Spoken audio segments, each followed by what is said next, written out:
رمضان المبارک کا مہینہ اللہ تعالیٰ نے ایک بار پھر ہمیں عطا فرمایا ہے۔ یہ جو مہینہ آتا ہے نا، ایک مسلمان کے لیے اللہ کی طرف سے بہت بڑی نعمت ہے۔ اس نعمت کا اندازہ شاید ہمیں اس وقت ہوگا جب ہماری آنکھیں بند ہو جائیں گی۔ وجہ اس کی یہ کہ اس مہینے کی چھوٹی سی عبادت کا بھی اللہ تعالیٰ جو اجر و ثواب عطا کرتے ہیں، اور جس طرح اللہ تعالیٰ نے رحمت کے، مغفرت کے دروازے کھول دیے ہوتے ہیں۔ حدیث میں آتا ہے نا کہ جنت کے دروازے کھول دیے جاتے ہیں، جہنم کے دروازے بند کر دیے جاتے ہیں، اور اللہ تعالیٰ ہر رات بے حساب لوگوں کو، بے شمار لوگوں کو جہنم سے خلاصی عطا کر رہے ہوتے ہیں۔ تو یعنی آپ سمجھیں کہ ہر طرف ایک روحانی ماحول ہوتا ہے، اللہ کے فرشتے زمین پر اترتے ہیں۔ اس میں بحیثیت مسلمان ایک بہت اہم چیز جو ہر مسلمان کو سیکھنی اور سمجھنی چاہیے اور اس پر عمل کرنا چاہیے، وہ یہ کہ رمضان کا مہینہ اللہ کی طرف سے ایک روحانیت کا مہینہ ہے۔ یعنی اس میں انسان کا دل لگتا ہے، نماز پڑھنے میں دل لگتا ہے، تلاوت کرنے میں دل لگتا ہے، سخاوت کرنے میں دل لگتا ہے۔ جتنے نیکی کے کام ہیں آپ دیکھیں، رمضان کے علاوہ وہ نیکی کے کام ہم پابندی سے نہیں کر پا رہے ہوتے جو ہم رمضان میں کر رہے ہوتے ہیں۔ اس کے اندر بہت زیادہ ضرورت اس بات کی ہے کہ ہم دین کی ضروری چیزیں سیکھ لیں۔ یعنی ہم یہ نیت کریں کہ بھائی یہ جو میرا رمضان گزرے گا نا، تو رمضان شروع ہونے سے پہلے مجھے دین کی ضروری معلومات کتنی تھیں، جو دین کی بنیادی نالج ہے، بیسک نالج۔ یعنی بیسک نالج سے میری مراد یہ کہ ہر وہ معلومات یا ہر وہ علم جس کا جاننا کسی مسلمان کے لیے فرض ہے۔ مثال کے طور پر میں آپ کے سامنے اس کی چند مثالیں رکھوں۔ ہماری زندگی کے مختلف پہلو ہیں نا۔ ہم مثلا نماز پڑھتے ہیں تو پہلے یہ دیکھ لیں کہ بھائی میں اب تک نماز پڑھتا رہا ہوں، کیا میری نماز ٹھیک ہے؟ میں نماز میں تلاوت کرتا ہوں، کیا میں قرآن کو صحیح طریقے سے پڑھ سکتا ہوں؟ میرا تلفظ، میری تجوید، یہ ساری چیزیں ٹھیک ہیں؟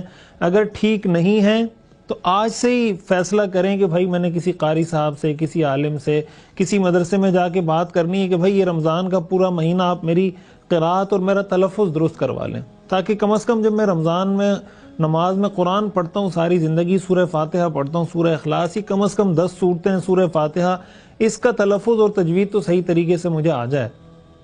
یہ ایک چیز ہے۔ اسی طرح انسان کی پھر نماز کے مسائل کہ بھئی میں جس طریقے سے نماز پڑھ رہا ہوں، آپ کسی مفتی صاحب کے پاس چلے جائیں، اپنے امام صاحب کے پاس چلے جائیں کہ بھئی میں اس طریقے سے نماز پڑھتا ہوں۔ ہمارے تبلیغی حضرات کا ماشاءاللہ بڑا بہترین طریقہ ہے کہ وہ کہتے ہیں بھئی میں آپ کو اپنی نماز دکھاتا ہوں کہ میں ایسے نماز پڑھتا ہوں، دوسرا کہتا ہے میں آپ کو اپنی نماز دکھاتا ہوں، اور اس طرح ایک دوسرے کی غلطیوں کی اس میں اصلاح ہو رہی ہوتی ہے۔ بڑا بہترین طریقہ ہے۔ تو نماز اپنی دیکھ لیں، ریویو کر لیں۔ یعنی آپ یہ سمجھیں، اگر میری گفتگو کا آپ خلاصہ نکالیں کہ یہ جو مہینہ ہے نا، یہ اپنے سارے معاملات کو پر ریویو کرنے کا، نظر ثانی کرنے کا مہینہ ہے کہ ساری چیزوں کو ایک دفعہ ری چیک کر لیں، دوبارہ دیکھ لیں۔ آپ جاب کرتے ہیں، آپ بزنس کرتے ہیں، آپ کاروبار کرتے ہیں، آپ فری لانسنگ کرتے ہیں، کوئی بھی آپ کی زندگی کی مشغولیت ہے، ذرا اس کو دیکھ لیں، ری وزٹ کر لیں کہ مجھے اپنی جاب کے بارے میں، اپنے بزنس کے بارے میں، اپنے کاروبار کے بارے میں شریعت کے جو ضروری مسائل مجھ سے ریلیٹڈ ہیں، کیا مجھے اس کا علم ہے؟ اگر نہیں ہے تو یہ فیصلہ آج کریں کہ میں نے اپنی جاب، اپنے بزنس، جو بھی میرا سورس آف انکم ہے، اس سے متعلق شریعت کے ضروری مسائل سیکھنا ہے۔ اسی کے ساتھ ساتھ دیکھیں، جب ہم بات کرتے ہیں نا فرض، واجب، سنت، مستحب، تو یہ صرف نماز میں نہیں ہوتے کہ نماز کے فرائض، نماز کے واجبات، نماز کے مستحبات۔ یہ فرائض، واجبات ہماری زندگی کے ہر کام میں۔ آپ اگر جاب کر رہے ہیں نا، تو جاب میں بھی کچھ چیزیں فرض ہیں، کچھ چیزیں حرام ہیں، کچھ چیزیں مکروہ ہیں، کچھ چیزیں سنت ہیں، کچھ چیزیں مستحبات میں سے ہیں۔ بزنس کر رہے ہیں، فری لانسنگ کر رہے ہیں، کوئی بھی آپ کام کر رہے ہیں، تو یہ فرائض، واجبات، سنت، مستحبات، یہ ان سارے کاموں میں ہوتے ہیں۔ اسی طرح اپنی معاشرتی زندگی کو لے لیں۔ اگر بیوی ہے تو وہ یہ دیکھے مجھے شوہر کے حقوق کا پتہ ہے، شوہر ہے تو وہ یہ دیکھے مجھے بیوی کے حقوق کا پتہ ہے، اولاد ذرا اپنی زندگی پر یہ نظر ثانی کرے، مجھے پتہ ہے کہ میرے والد کے مجھ پہ کیا حقوق ہیں، والدہ کے کیا حقوق ہیں، بہن بھائیوں کے کیا حقوق ہیں۔ والدین یہ دیکھیں کہ مجھے اولاد کی جس طرح تربیت کرنی چاہیے تھی، کیا میں اس طریقے سے تربیت کر رہا ہوں؟ اگر نہیں کر رہا تو کہاں کہاں خامی ہے، اس کو میں آئیڈینٹیفائی کروں، اس کی شناخت کروں، اور آگے سے اس کی اصلاح کر کے اپنی اولاد کی صحیح رخ پر اور صحیح نہج اور صحیح ڈائریکشن میں ان کی تربیت کرنا شروع کروں۔ یہ ساری چیزیں کب ہوں گی؟ یہ اس وقت ہوں گی جب ہم رمضان کے مہینے کو لرننگ کا مہینہ، سیکھنے کا مہینہ، تعلم کا مہینہ بنائیں گے، اور اپنی زندگی کو ری وزٹ کریں گے، اس پر ریویو کریں گے، اس پر نظر ثانی کریں گے، اور یہ فیصلہ کریں گے کہ بھائی رمضان جب شروع ہوا تھا تو عبادات کے بارے میں، معاملات کے بارے میں، معاشرت کے بارے میں، اخلاقیات کے بارے میں مجھ میں کیا کیا غلطیاں تھیں، میں کہاں کہاں کن کن مسائل کے بارے میں جاہل تھا، مجھے علم نہیں تھا، اور رمضان گزرنے کے بعد مجھے کن کن مسائل کا پتہ چلا، میری زندگی میں کیا کیا بہتری آئی۔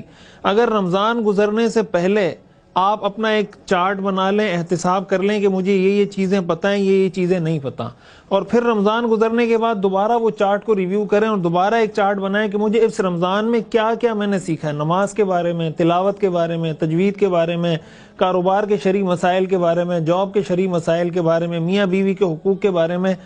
تو اگر رمضان سے پہلے کی زندگی اور رمضان کے بعد کی زندگی میں کوئی ڈیفرنس آپ کو محسوس ہوتا ہے، بہتری، امپروومنٹ محسوس ہوتی ہے، اس کا مطلب آپ نے ایک کامیاب رمضان گزارا ہے۔ لیکن اگر رمضان آیا، گزر گیا، جیسے پہلے تھے، رمضان گزرنے کے بعد بھی وہیں کھڑے ہیں، علماء نے لکھا ہے نا کہ رمضان کا مہینہ اگر آپ کا قبول ہوا ہے تو قبولیت کی کچھ علامات ہیں۔ ان علامات میں سے ایک علامت یہ ہے کہ رمضان شروع ہونے سے پہلے اور رمضان ختم ہونے کے بعد آپ کی زندگی میں کوئی بہتری آئی یا نہیں آئی۔ اگر دینی رمضان کا مہینہ ٹریننگ کا، تربیت کا مہینہ، اگر اس ٹریننگ کے پورے پروسیس سے گزرنے کے بعد بھی زندگی کے اندر کوئی بہتری نہیں آئی، اعمال کے اندر کوئی بہتری نہیں آئی، اور یہ سوچ پیدا نہیں ہوئی کہ بھائی میں نے زندگی کی اپنی ساری مصروفیات کے ساتھ ساتھ دین کی بنیادی معلومات بھی حاصل کرنی ہے، تو اس کا مطلب آپ کامیاب طریقے سے رمضان نہیں گزار سکے۔ اور رمضان پھر کس کو نصیب ہوتا ہے، کس کو نہیں ہوتا۔ کتنے لوگ ہیں جو پچھلے رمضان میں زندہ تھے، موجود تھے، اس رمضان میں وہ قبروں میں اتر چکے ہیں۔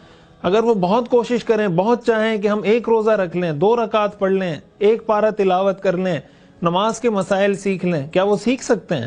تو کیا ہمارے پاس اس بات کی کوئی شیورٹی، کوئی گارنٹی، کوئی پرچی ہے ہمارے پاس کہ بھئی اگلے رمضان تک ہم زندہ ہوں گے؟ کس کو اگلا رمضان نصیب ہوتا ہے، کس کو نہیں ہوتا؟